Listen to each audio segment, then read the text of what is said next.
Il faut qu'on parle évidemment, comme chaque jour, de la guerre commerciale parce que c'est peut-être l'heure de vérité pour les marchés. Pourquoi? Parce que il y a ces négociations qui reprennent entre Américains et Chinois, avec potentiellement, là, dans les prochaines heures, minuit, enfin 6h01 heure de Paris, avec 200 milliards de dollars de taxation nouvelle, de droits de douane. Bonjour Pierre.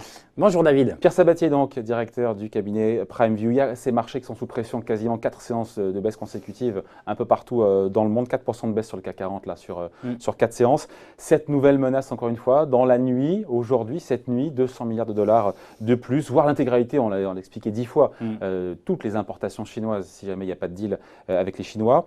Et puis, on a encore une fois des messages contradictoires, contraires venant de Trump qui va nous dire que la Chine a cassé toute possibilité d'un accord, mais qui va dire en même temps que les négociateurs chinois viennent à Washington pour trouver un deal. On est dans le flou là, on est dans le flou. Alors tout ça arrive à un moment, alors ça dépend de quoi on parle. Si on parle du fondement des négociations actuelles autour du traité commercial ou de l'interprétation des marchés.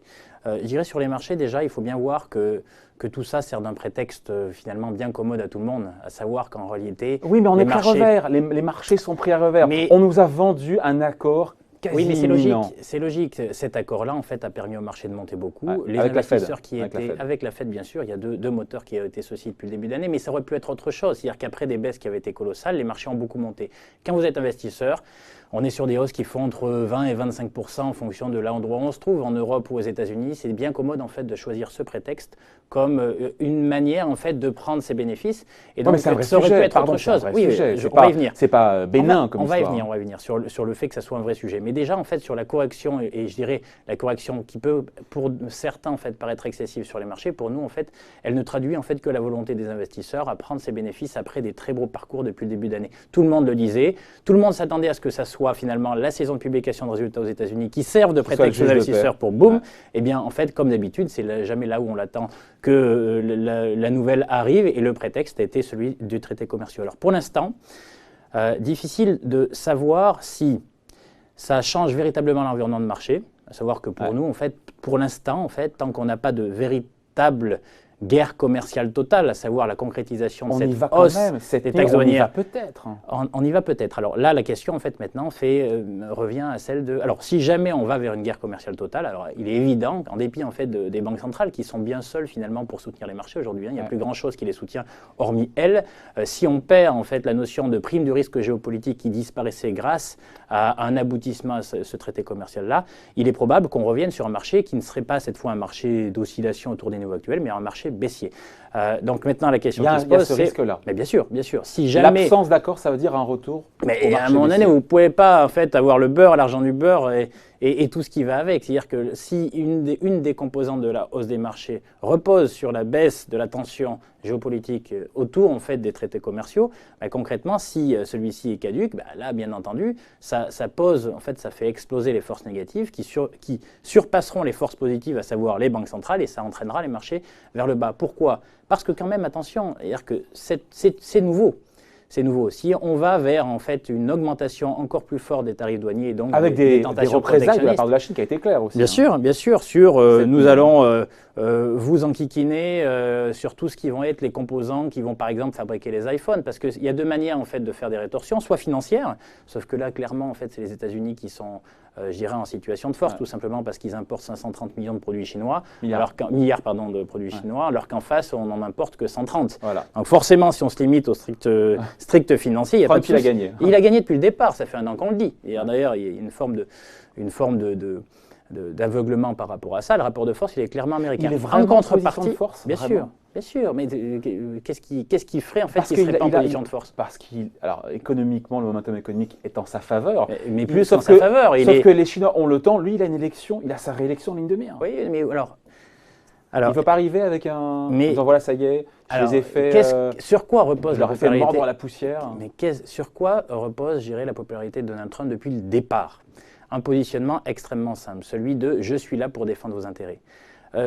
il est très bon en communication, hein, vous savez, en gros, les Chinois qui ont effectivement enlevé un certain nombre de paragraphes qui enlevaient tout ce qui était contraignant dans l'accord. Pardon, on fait beaucoup d'insistes, mais c'est hyper important parce qu'on pensait que c'était du bluff, ce qui nous faisait un coup de poker pour avoir plus de concessions de la part des Chinois, le président américain, mais apparemment c'est ça. Reuters confirme que sur 150 pages, 7 chapitres, quasiment toutes les pages, ils ont raturé, ils ont biffé, ils sont revenus en arrière sur beaucoup d'engagements. Et essentiellement, en fait, tout ce qui est contraignant, à savoir, et là où Trump est relativement lucide, ça fait 15 ans que les Chinois promettent, à chaque fois ils nous promettaient en fait monts et merveilles, et à chaque fois ils ne le faisaient pas. Donc concrètement, à partir du moment où vous avez véritablement des velléités chinoises de ôter toute la partie en fait contraignante de leur accord, il est logique que Donald Trump en fait s'engage dans un chemin dans lequel la Chine a plus à perdre que les États-Unis, parce que vous avez évoqué tout à l'heure en fait déjà le déséquilibre en termes de force commerciale, de relations commerciales entre les deux, mais il n'y a pas que celui-ci. C'est-à-dire que autant le momentum macroéconomique aux États-Unis reste positif, autant en Chine on est dans une difficulté beaucoup plus prégnante. C'est-à-dire qu'en fait il y a un double enjeu. Et vous l'avez déjà vu, on en a déjà parlé ensemble, il y a un enjeu en fait de ralentissement externe, mais aussi de ralentissement interne, avec une situation de financement, de risque financier très élevé en fait en interne en Chine, puisque vous n'êtes pas sans savoir que les taux de défaut pour les entreprises chinoises depuis le début d'année sont 4 fois plus importants qu'à la même époque l'année dernière. Donc il y a véritablement une tension en interne qui fait qu'ils sont bloqués d'une certaine manière. Donc là, on est vraiment dans un corner qui fait que la main est à Donald Trump et que la question qui va se poser, c'est est-ce que dans les 2 jours, les Chinois vont abdiquer et vont abdiquer, donc céder en gros vis-à-vis des velléités en fait, de Donald Trump. Et donc si c'est le cas, on aura probablement une baisse de la prime de risque géopolitique.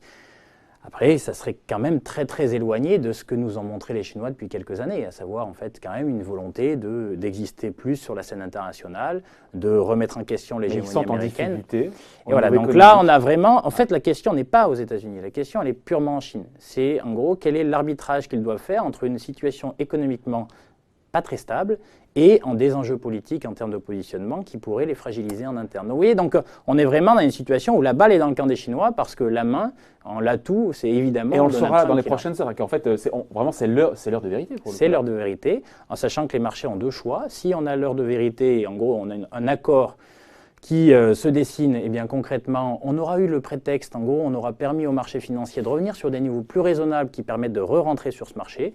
On peut s'attendre à une baisse dans ces cas-là de 7 à 8%. Si jamais aucun accord se dessine, alors là, on est sur autre chose, puisque sans accord, ça veut dire qu'en fait, toutes les règles du jeu qui ont fait le commerce international et l'économie mondiale depuis 15 ans sont susceptibles d'être encore un peu plus remises en question. Et là, ça ouvre bien sûr tout un pan d'incertitude pour nos entreprises, leur capacité à continuer à faire du business. Et évidemment, le marché actions et les actifs risqués ne pourront pas être indemnes de cette situation-là, puisqu'en gros, vous savez que les marchés actions montent souvent lorsqu'on a de la visibilité. Et ça créerait en fait une absence de visibilité dont pâtiraient évidemment les actifs risqués. Mais en cas d'accord, malgré tout, pour vous? Non, pas en cas d'accord. En cas d'accord, on est sur du 7 à 8% de baisse qui est en fait on ne peut plus classique. Pour vous? Pas pour nous, pas pour nous en fait. En gros, vous savez, chez PrimeView, on aime travailler sur quel est le comportement des marchés et des investisseurs en fonction de l'environnement de marché. Même dans les marchés haussiers. Pour vous, ça va baisser, les marchés actions? On est déjà à moins 4, moins 5. Oui. Si vous ajoutez en gros 1 ou 2%, en fait, on est déjà, voilà, donc c'est 8% par rapport au plus haut. Donc là où il vous reste 3 à 4% potentiellement, 3%. Avant de repartir en fait à la hausse. Et donc ça aura servi de prétexte à tout le monde pour en gros purger les excès passés et on reviendra sur un cycle normal. À notre sens, pas forcément très haussier, mais une oscillation autour des niveaux actuels. Si jamais on n'a pas d'accord, là on passe dans ce qu'on appelle un bear market, et là le comportement il est classique. Dans un bear market, c'est des baisses qui vont tourner autour de 15%, avec jalonné de petits rebonds, mais véritablement avec un biais directionnel baissier, ce qu'on avait un peu connu l'année dernière, mais on n'invente rien. Regardez l'année dernière, les marchés actions européens, moins 19% du mois de mai au mois de décembre. Pourquoi ? Parce qu'à l'époque, en gros, c'était directement en fait les conséquences des incertitudes générées par, en gros, une velléité protectionniste qui n'existait pas depuis 15 ans. Moins 19%.